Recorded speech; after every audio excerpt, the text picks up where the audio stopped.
Primary season wraps up in the presidential preference voting, tackling politics this morning, both on the local and state level and where it comes to jobs in Washington. I'm going to call Marco Rubio and let him know that I think he ought to run for his seat again. You'll hear more from Jacksonville Mayor Lenny Curry about the U.S. Senate campaign. Plus, our panel talks about local races and the controversy involving both the state attorney's office and the public defender. Better to own up to your misgivings and your transgressions than to try to run from them. Our conversation begins right now on This Week in Jacksonville. And we're so glad that you are with us. You may recognize our guests on the show this morning. Each person has been here before with us, and so we're excited about that. Jennifer Carroll with us, Rick Mullaney, Chris Hand, and John Newman. And so the format this morning is we're going to talk. So dive in anytime you want to get involved in what we're talking about. And we're going to really start by looking at the run for president. Now that the primaries are over, what next? Jennifer Carroll, you said might get into some of this. It's going to be a fist fight. It's like, gentle lady, gentlemen, take your corners and come out. We just had Muhammad Ali just passed away, and it's going to be another rumble in the United States. It's not going to be a rumble in the jungle, but it's going to be a rumble in the United States. We saw in the speech that Donald Trump came out with. He said on Tuesday, I'm going to give a speech about Hillary Clinton and all her flaws. I think he ought to stay focused on the issues and what people want to see him addressed. It's interesting, some of the response, I guess, after those primaries on Tuesday was about the speeches that Hillary Clinton gave and that Donald Trump gave, and that they were a little different. I heard some people saying Hillary Clinton was as polished and calm and everything as it's seen her, and there was a lot of talk about Donald Trump using a teleprompter for the first time, too. Well, Ken, I mean, the period between when a candidate clinches the nomination and when they actually become the nominee is one of the most important in the general election cycle. That lesson is not lost on Hillary Clinton because it's frankly when her husband resuscitated his candidacy for the presidency in 1992. It does appear that lesson has been lost on Donald Trump because it's been nearly 6 weeks since he clinched the number of delegates he needed for the Republican nomination. You would have thought he would have used that time to kind of bind up wounds in the party, bring people together, seem more presidential. What's been surprising is the way in which that time has been almost squandered, where he has not sort of made that move to the middle and moved to unify the party. We'll obviously see over time whether that costs him in the general election. John Newman, you're nodding your head over there. You agree with this? Yeah, clearly, Mr. Trump was doing damage control. So many things that were said about the judge being of Mexican heritage, that really created a firestorm in the Republican Party. In fact, I saw today where Governor Kasich is, though of course he's hosting as the host governor, he is in no way prepared at this moment to endorse Donald Trump. In fact, it seems that the twain will not meet. Yeah.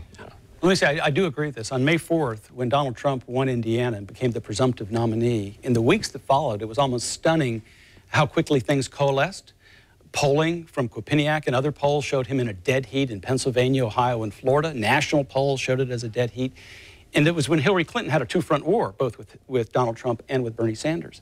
And then, over the last couple of weeks, tremendous shift to Hillary Clinton, some of it a self-inflicted wound by Donald Trump. I believe the comments about the federal judge in the Trump University case has done severe damage when you're being criticized for your own party for bigoted statements. And what you saw on Tuesday night was a trajectory of two different candidates.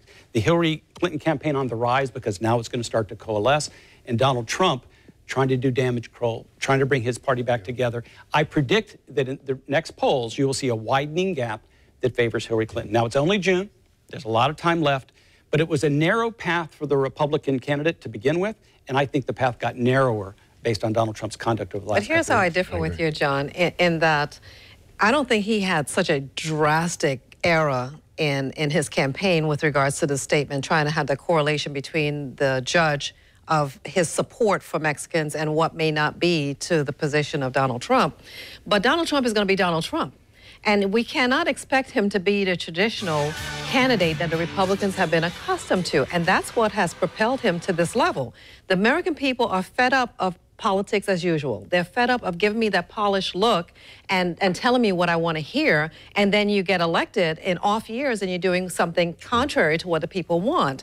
So I think what Donald Trump is seeing is that, listen, I can't be who I'm not. And people have accepted me for who I am thus far, being either brash or honest in what I'm saying and not retracting what I'm saying and standing up for the people. He's branded himself as for the American public, and the American people are embracing that. So for us to look at this in a traditional sense and say he ought to be this candid, cookie cutter candidate that we've had in the past, we wouldn't expect that. Well, I'm not looking at it in a traditional sense. I'm just doing the math here. I mean, in order to be elected president, he's got to get Republicans who didn't support him in the primary. He's got to recruit independents, and he's got to get some Democrats to vote for him.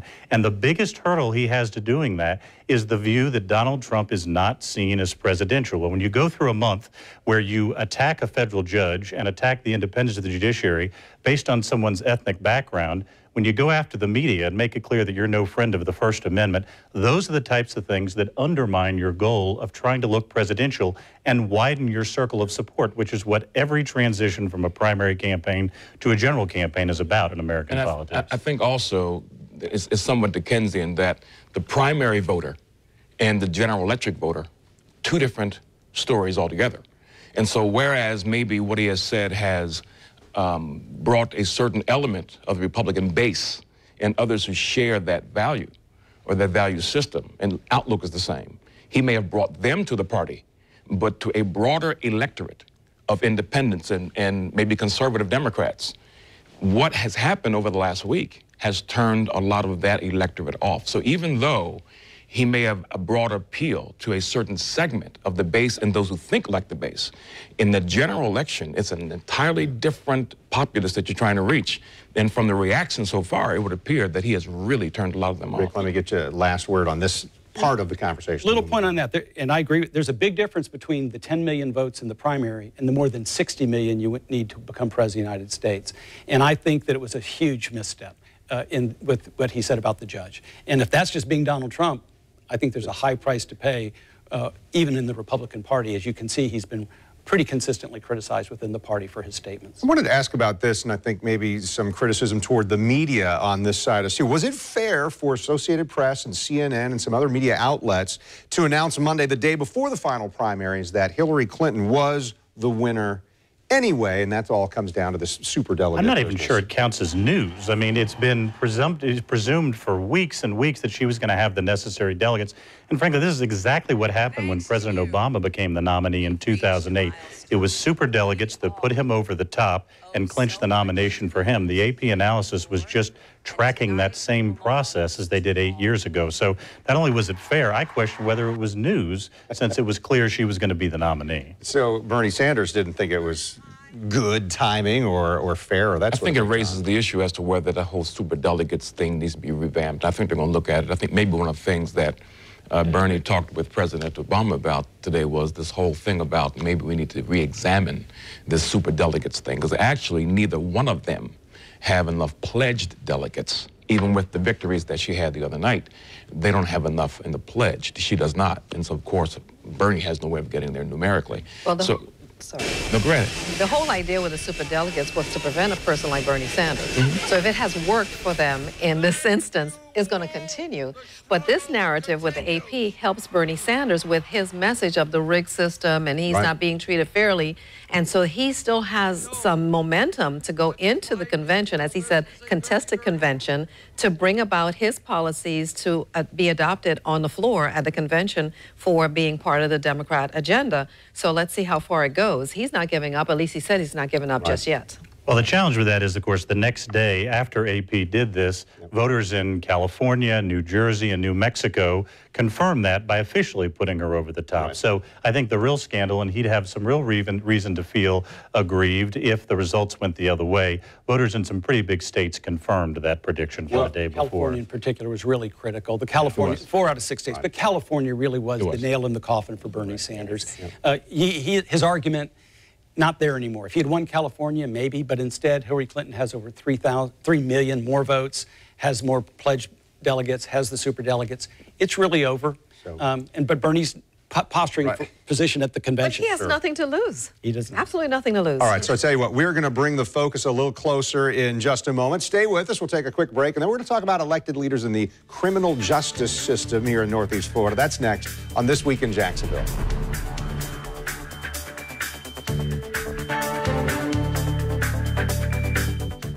your kid's sunscreen pass the wet skin challenge? Neutrogena Wet Skin does. On wet skin, ordinary sunscreen mixes with water and drips. Neutrogena Wet Skin sprays on and stays on. Forms a UVA-UVB barrier. Wet skin. Neutrogena. The 2016 Nissan Sentra. An IIHS Top Safety Pick Plus. With blind spot warning. Get to your local Nissan store today for a $139 per month lease or get $1,500 cash back on the 2016 Sentra. Take on the unseen with Intelligent Safety Shield technologies in Nissan Sentra, Altima, and Maxima. What's on deck for today, guys? Soccer practice, gymnastics. And the garage is not going to clean itself. Get on island time with IHOP's new Paradise Pancakes. Try pineapple upside down with sweet grilled pineapple or strawberry passion fruit layered with rich creamy cheesecake. Try this passion fruit. And relax with banana macadamia nut with roasted macadamia nuts and butter rum sauce. Stop and smell the pineapple. Take a tropical break with new Paradise Pancakes, an affordable reason to come together over breakfast at IHOP. When one of our clients has been involved in an accident, they need our help. They actually need our protection. We are trying to protect everything in their lives, and that's what a personal injury practice does. Give us a call. Harrell and Harrell. Don't settle for less than you deserve. This is Pastor R.J. Washington of the Titus Harvest Dome. Join us on Channel 4 every Sunday morning at 9:30 a.m. We're going to have a God time. Yes. Look, the way I see it, you've got a choice to make. You can spend a lot of time and money replacing all of your teeth with something that doesn't quite feel right, worrying if they're even going to last. Or you can choose hybrids. They look, feel, and function like your real teeth. If I were you, I wouldn't gamble on this one. I'd check out hybrids. It's a big decision. Call your hybrid certified doctor today. They'll answer all of your questions. Hybrids, the simple way to a lasting smile. Mission 1 Million is a partnership between Mayor Lenny Curry and the Duval County Medical Society Foundation, challenging the community to lose 1 million pounds. Everyone can get involved by accepting the mission to be more active and eat healthier. Go to 904mission1million.com to sign up. The places in Jax you'd never want to have a heart attack. The I-Team exposing a stunning surprise. Monday on the 10 o'clock news. How important is breaking news to you? I want to know what I need to do to keep myself and my family safe. We have a crime and safety analyst that we turn to. It's good to hear from an expert. The Channel 4 app, and I get those push notifications. I know when she's on lockdown before she even texts me. Y'all always on the cutting edge of everything. The breaking news, I love to watch. You're watching This Week in Jacksonville with Kent Justice. We're having some great conversation this morning. The race for the state attorney's seat in Northeast Florida continues to heat up as groups ask for one candidate in specific to withdraw. A number of people have filed a lawsuit claiming that write-in candidate Kenny Lay gives current state attorney Angela Corey an advantage. Lay became the fourth candidate in the race last month, going against former prosecutors Wes White and Melissa Nelson, as well as Corey. Reportedly, Corey's campaign manager filed the paperwork for Kenny Lay. Now, that move means the primary is closed to anyone who's not registered as a Republican, and people are protesting. They say that the move makes those who aren't registered Republicans lose their right to vote in the primary, and they're saying that especially hurts minorities in Northeast Florida. And now that battle moves to the courtroom. Demonstrators you see here in Jacksonville this week, though, say that this could all be solved if Kenny Lay would just withdraw. We're asking him to withdraw, do the right thing by the people in the 4th Judicial Circuit, stop costing the taxpayers money, and stop denying access to the court docket for ordinary, everyday people. Is this unfair? It's not illegal, we understand, but it certainly seems to maybe disenfranchise some folks. Well, Ken, I mean, this is something that the legislature, first and foremost, needs to address.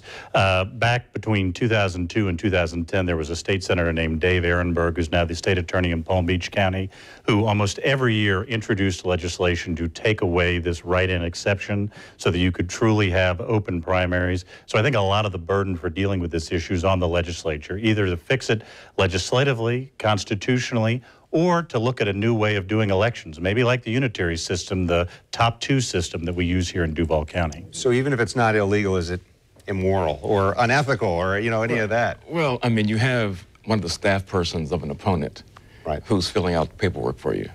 That smells, doesn't it? Right. And so the appearance of that, I mean, people are not stupid. You know, it's quite disingenuous then to say, oh, no, this is, you know, quite legal, it's okay. But it crosses a line. And anytime, irrespective of which party does it, anytime you shrink the availability of persons participating in the political process, it's never a good thing. To give you an example of how far this has gone, this is a big statewide problem, and it began in 1998. To give you an example, in 2004, one of the write-in candidates was the mother of one of the candidates running. The mother. I think they knew each other. Does that count as not giving permission to run? I think they knew each other. Yeah, right. Another case recently involved the spouse.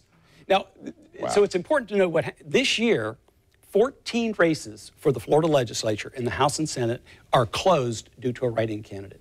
This began with the Florida Constitutional Amendment in 1998 that tried to open it up. But then there was an interpretation that said if there's opposition, it remains closed, and that opposition has been interpreted to include a write-in candidate, including a ruling from the Florida Supreme Court.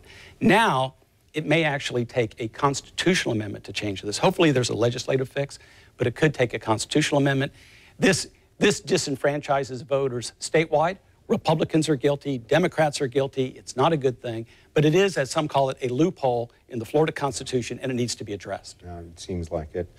So that's just kind of state attorney's office is what's happening here. I want to talk about the public defender's office as well. There's an election there this summer, and the Florida Commission on Ethics says public defender Matt Shirk misused his position and could fine him for it. This comes a year and a half after a grand jury said Shirk should resign. So now this new report's calling attention to the public defender's actions in office. The commission's report found Shirk misused his position to hire or direct the hiring of 3 women. 2 of the women worked at a local nightclub. A grand jury report previously found that one of the women was targeted for hiring based on her appearance.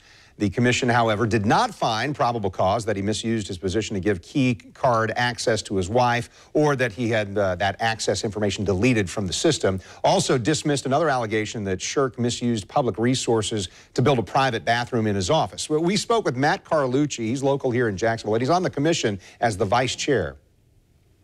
I respected his contriteness, and I respected him owning up to the allegations. But I don't want that to overshadow the hurt that the other people that were involved felt. I mean, that was bad. It was a tough situation. But better to own up to your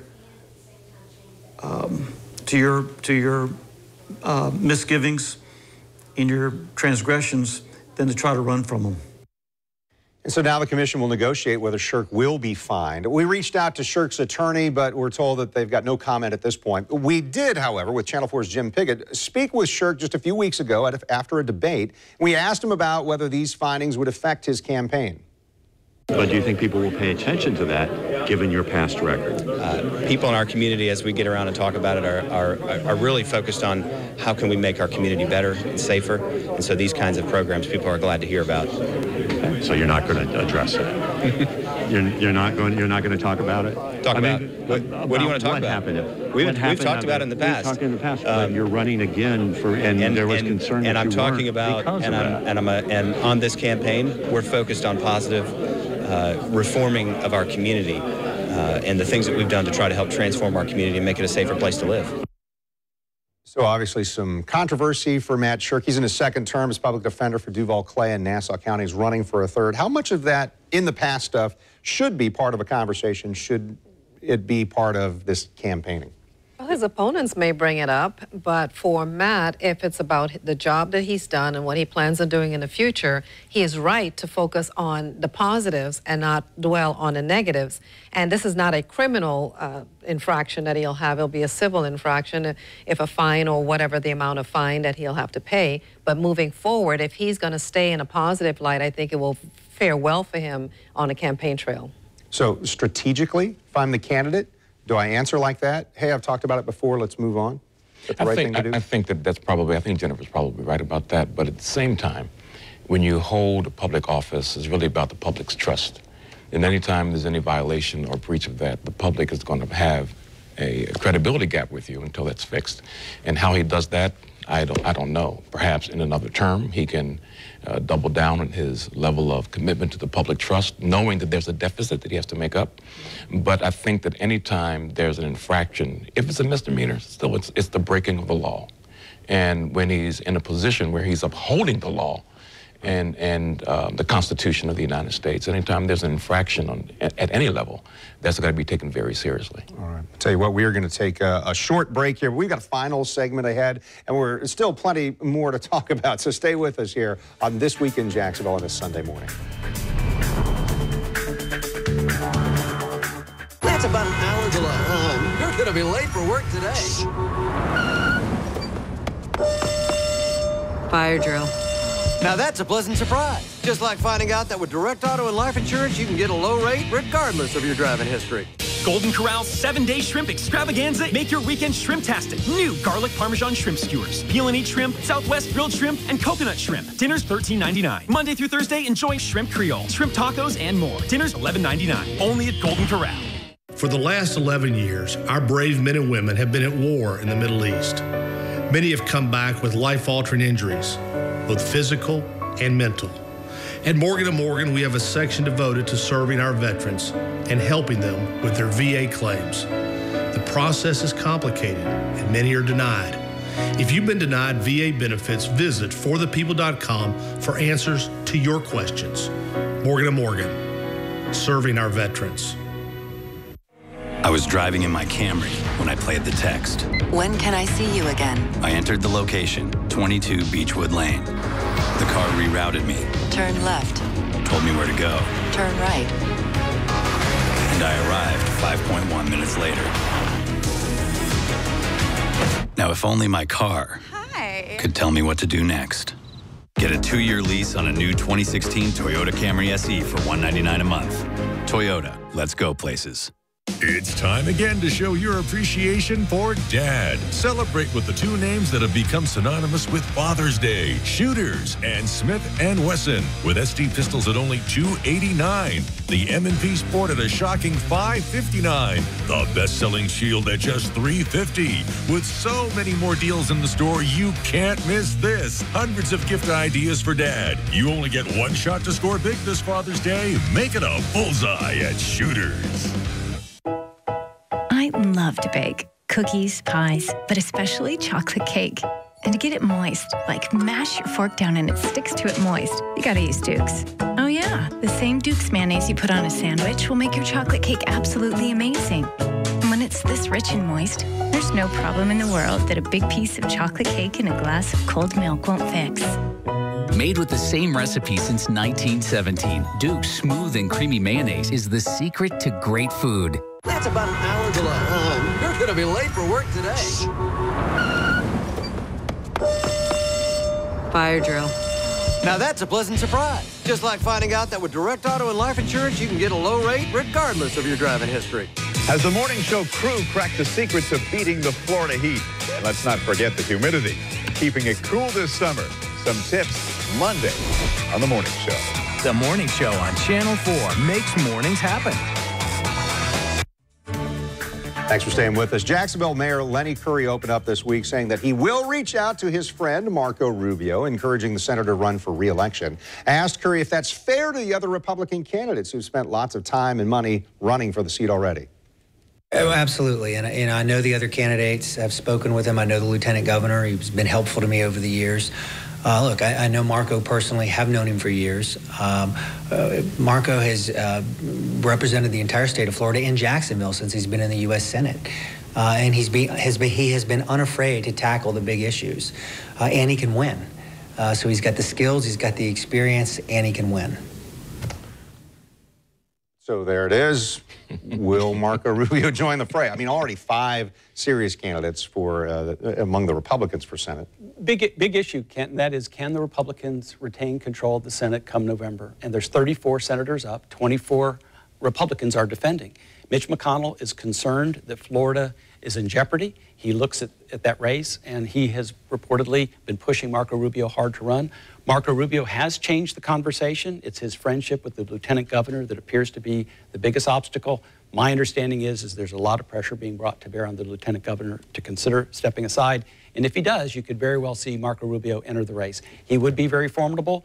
The Democrats are very formidable in this race. Florida is a big state. There's some risk in this, though, for Marco Rubio if he does re-enter the race. I mean, he had, I think, clearly planned to sort of take a step back, probably make some money, kind of hit the reset button and maybe plan for what he does in the future. If he gets back into the race, there is some risk, because if he runs and he loses, which is a distinct possibility with Donald Trump leading the Republican ticket, I think that makes it very hard for him to run. Not impossible, but very hard for him to run for office in the future. So I think as he does this, he'll be calculating those future electoral odds as well. But I think it speaks, going back to the national political scene, that with what's happening with Donald Trump and the Republican Party, that the keeping of the Senate and the House is now paramount within the Republican Party, and I think they want the strongest horses.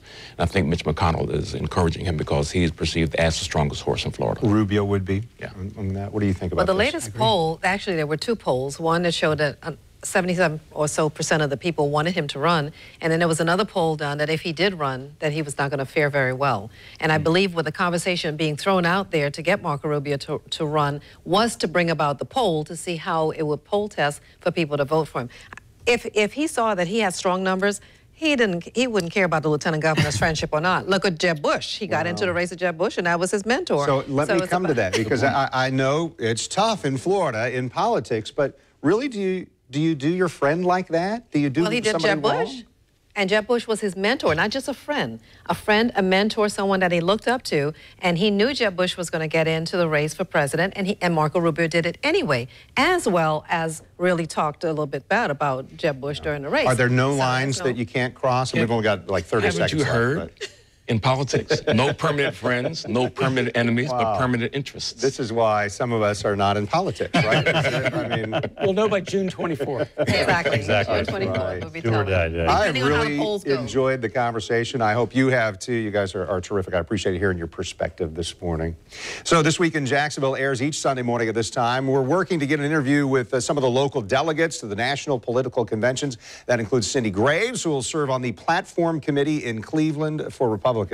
I'm Kent Justice. Thanks for watching on air here on Channel 4 and online at news4jax.com.